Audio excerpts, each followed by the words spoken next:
We have the latest Customs and Border Patrol numbers. In April 2021, there were nearly 179,000 encounters. That does not include the people who escaped encountering any U.S. Border Patrol when they were crossing the southern border.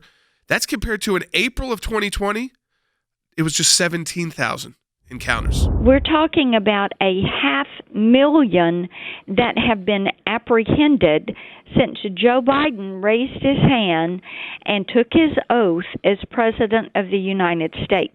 Now, the problem that we hear from all of our Border Patrol, from ICE, from the local sheriffs on the border, is that is the number we know. What we do not know is the gotaways, the ones that did not get apprehended and are now running freely around the country. The numbers speak for themselves. I mean, if you just look at the empirical data, which is what we do, is, lawyers do this, political scientists do this. You look at the data and you say, well, that was working. This isn't working. How do we get it working again?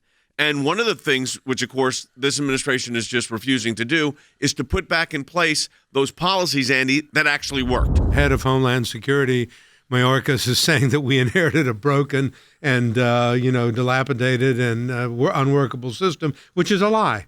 It's not an exaggeration to call it an outright lie, because they were working. People often say that elections have consequences. Well, not only do elections have consequences, Jay, policies have consequences. And what we are witnessing are the dire results, the consequences of poor policies that basically were a reaction. It wasn't what was good for the American people or what was effective. When President Biden came into office, 50 executive orders in the first 2 days because he disliked Donald Trump.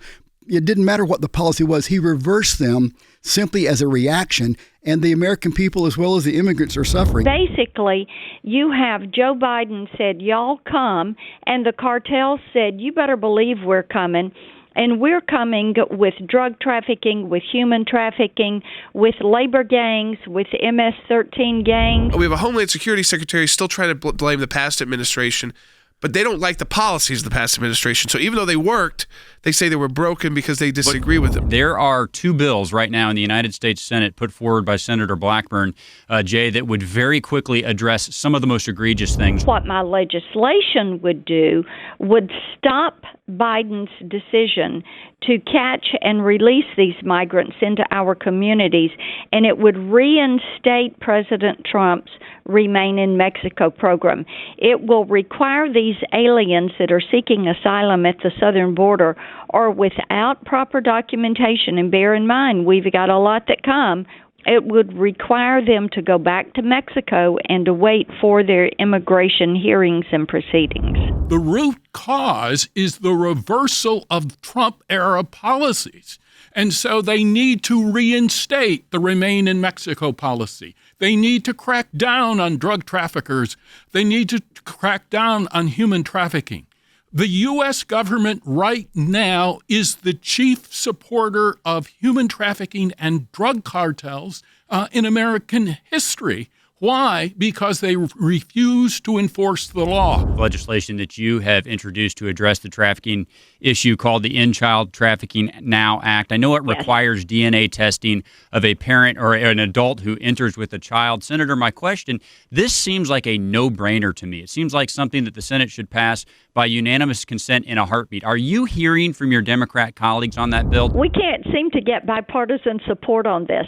It is very simple. It says if you come to our border and you have a child with you who you don't have the documentation to show that that child is related to you, then you have to take a DNA test.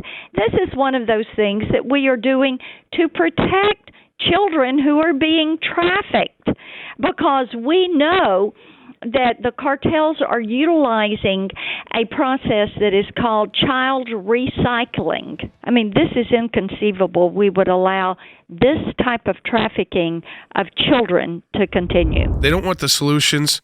They like the chaos, and they believe in an open borders policy. Now, this is what an open borders policy gets you when you do have a pandemic, when you do have economic crises around the world, when people aren't able to work, and you want an open borders policy, which, by the way, is no good for the people who actually need to claim asylum. They're not able to get through.